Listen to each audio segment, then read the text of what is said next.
अस्सलाम वालेकुम नाज़रीन, कैसे हैं आप सब? इंशाल्लाह ताला सब खैर आफियत से होंगे। और जैसे आपको स्टार्ट में ही पता चल गया होगा कि यहाँ पर हो रही है छोटी सी दावत की तैयारी और कुछ गेस्ट ने आना था, तो मैंने सोचा कि ये नाश्ते के बाद ही फ़ौरन से मैंने तैयारी की कि उनको लंच पर आना था। अगर आप डिनर पे आते हैं तो आपके पास थोड़ा सा ज़्यादा टाइम होता है, लेकिन ये है कि दिन बहुत छोटे हैं, तो बस जल्दी खाने की तैयारी की और अल्हम्दुलिल्लाह खाना जो है वो सारा रेडी हो चुका था। और आपको थोड़ी टिप्स भी दूंगी कि अगर इस तरह जल्दी में खाना तैयार करना हो तो आपको क्या तरीक़ाकार अपनाना चाहिए, और टाइम मैनेजमेंट ना बहुत ज़रूरी है। तो बस यहाँ सबसे पहले ना मैंने ये यखनी चढ़ा रही हूँ पुलाव के लिए, और इसके लिए जितने भी खड़े मसाले ना, ये मैंने तकरीबन बनाना था 6 से 7 अफराद का खाना था, या 7 से 8 अफराद का खाना है। तो इसमें सबसे पहले मैं यखनी चढ़ा रही हूँ, और मेरे पास तकरीबन ये आधा मतलब क्वार्टर के करीब मेरे पास ये आधा किलो से ज़्यादा चिकन थी, और 1 किलो के करीब चावल है। और इसके अंदर मैं डाल रही हूँ ये 3 से 4 तेज़पात, 3 से 4 दालचीनी के टुकड़े, एक भर के आपने डालना है सौंफ का चम्मच चाय वाला, और इसके अलावा पिसा हुआ धनिया 1 चाय का चम्मच भर कर डालें। और इसके अलावा नमक, 8 से 9 अदद काली मिर्च, 8 से 9 अदद लौंगे डालनी है, और ज़ीरा डाल दें। ज़ीरा मैं अभी कम डाल रही हूँ थोड़ा सा, क्योंकि मैं अभी जब भुनाई करूँगी तो उस दौरान भी डालूँगी। और ये सारी चीज़ें जितने भी खड़े मसाले ना, गरम मसाले, वो सारे इसमें डालने हैं। और फिर प्याज डाल दीजिए और टमाटर। तो यखनी जो ना पहले तैयार हो जाए तो वो बहुत बेस्ट रहता है, क्योंकि फिर आपको सिर्फ चावल उसके अंदर ऐड करने होते हैं। तो बस ये पानी जो है वो मैंने पहले रख दिया था, और ये उबलना शुरू हो गया है। और इसके अंदर ही मैंने डाल दिए हैं ये प्याज, और इसके अलावा जितने भी मसाले मैंने अभी दिखाए थे वो सारे डालने हैं। और इसी मौके पर आप में डालने हैं टमाटर, और लहसुन मैं डाल रही हूँ उसके अंदर। अदरक अभी नहीं डालूँगी, क्योंकि अदरक मैं पीस के डालूँगी जब मैं भुनाई करती हूँ, तो उस टाइम जब आप डालेंगे ना तो उसका टेस्ट बहुत अच्छा आता है। और इसके अंदर डालना है तकरीबन 8 से 9 अदद अपने हरी मिर्चें। और हरी मिर्च का ना आपने डंठल समेत डालनी है, मतलब इसकी जो डंडी होती है उसके समेत डालें, तो पुलाव में बहुत अच्छा उसका टेस्ट आता है। और इसके साथ ही ना मुझे थोड़ा सा एक आता है कि दाल बनाने, क्योंकि कुछ घर में अगर किसी को नहीं पसंद हो, कि ऐसे भी दावत पे मेहमान आ रहे होते हैं जिनको इस तरह के चिकन वगैरह चीज़ें नहीं पसंद, तो मैं थोड़ी सी दाल साथ बनाती हूँ। बहुत कम क्वांटिटी में है ये, और बस मैंने दाल पहले ही भिगो के रख दी थी। ये छिलकों वाली दाल है मूंग की। और इसके अंदर जस्ट मैंने सिर्फ नमक डाला है, हल्दी, मिर्च और लहसुन डाल के इसको बस प्रेशर लगा दूँगी, तो ये जल्दी से हो जाएगी 15 से 20 मिनट के अंदर ही।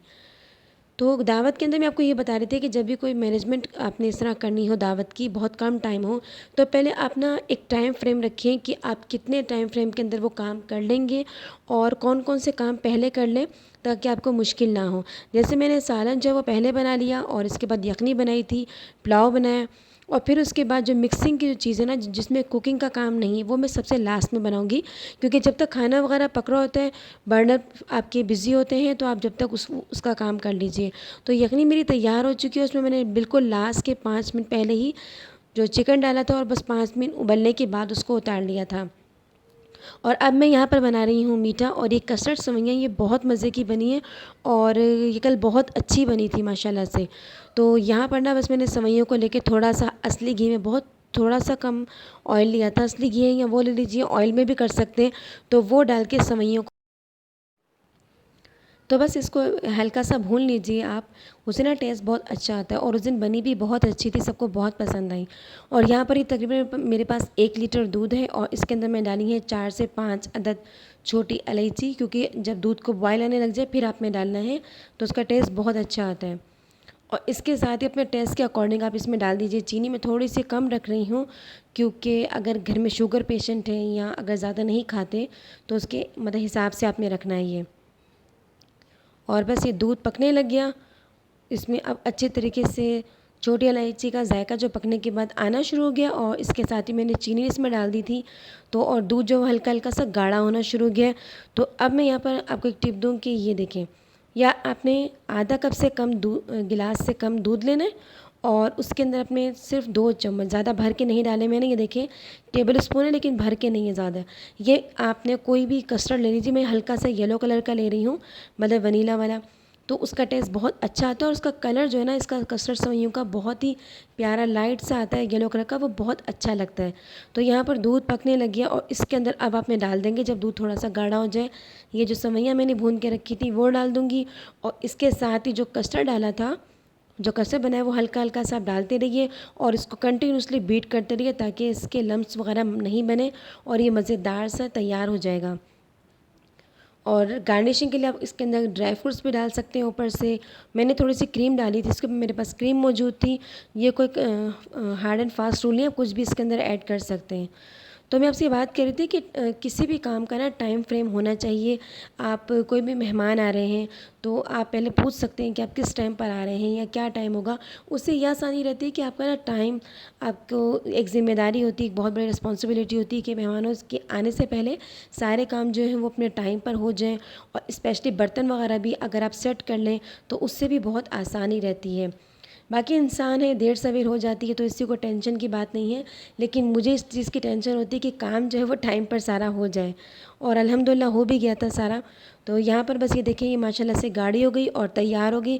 और मैंने बिल्कुल लो फ्लेम पे रखा है, दम वाली जिसे हम आँच कहते हैं, क्योंकि ये पक पक गया तो लगने लग जाता है। तो बस मैंने उसका बर्नर बंद कर दिया, जब तक वो ठंडा होगा उसको डिश आउट करूँगी। यहाँ पर अब मैं दाल को तड़का लगा रही हूँ प्याज का, हरी मिर्च और ज़ीरे का। तो दाल भी माशाल्लाह से मेरी तैयार है। और ये देखिए, और हमारे घर के अंदर मोहम्मद मुस्तफ़ा एक ऐसी हस्ती है जो जितने भी अच्छे खाने रख लें, लेकिन जब उसको दाल नज़र आ जाती है ना तो वो दाल ही खाता है। और उसने सिर्फ यही खाया नान के साथ। तो खैर, यहाँ पर अब मैं बना रही हूँ पुलाव के लिए मसाला। और यहाँ पर मैंने प्याज लिया है और 2 से 3 अदद बड़े प्याज लिए थे, और वो अच्छी तरह भूनने के बाद, मतलब प्याज को हल्का सा सौते कर लें। और उसके बाद मैंने डाला था एक, देखिए, भर के चम्मच अदरक, और इसके साथ ही 1 से 2 अदद हरी मिर्च डाली थी, जिसका इतना टेस्ट तीखा नहीं होता।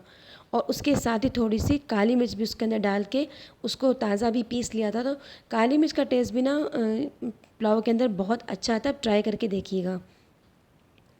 तो यहाँ पर ये सारी चीज़ें मैंने डाल दी। अब इसकी कर लेंगे अच्छे तरीके से भुनाई। जितनी अच्छे तरीके से भुनाई होगी आपका पुलाव उतना ही मज़े का बनेगा। और यहाँ पर मैं आखिर में डाल रही हूँ एक, मतलब हाफ़ जो टेबल स्पून है उसका गरम मसाले का। और इसके अंदर डालने के बाद बस आप भुनाई कर लीजिए। और इसमें यखनी का सारा मैंने जितना मसाला था वो डाल दिया। और यखनी डालने के बाद बस चावल ऐड कर दिए थे। और ये देखिए, माशाल्लाह से मेरा पुलाव बन के तैयार हो गया। और अल्हम्दुलिल्लाह बहुत अच्छा बना था माशाल्लाह से। जब खाना अच्छा बन जाए ना और खाने वालों को पसंद आ जाए तो आपकी सारी मेहनत वसूल हो जाती है। और मुझे तो दावत पे यही होता है, किसी की दावत हो या नॉर्मली आप खाना बना रहे हो किसी के लिए भी, तो एक तो टाइम पर काम हो जाए और बस खाना अच्छा बन जाए। और वैसे तो हर औरत ही कोशिश करती है कि खाना अच्छा ही बने, क्योंकि हमें, किसी भी इंसान को ये नहीं होता कि उससे गड़बड़ हो जाए। लेकिन इस चीज़ पे परेशान होने की ज़रूरत नहीं है, क्योंकि इंसान है और गलतियाँ होती रहती हैं।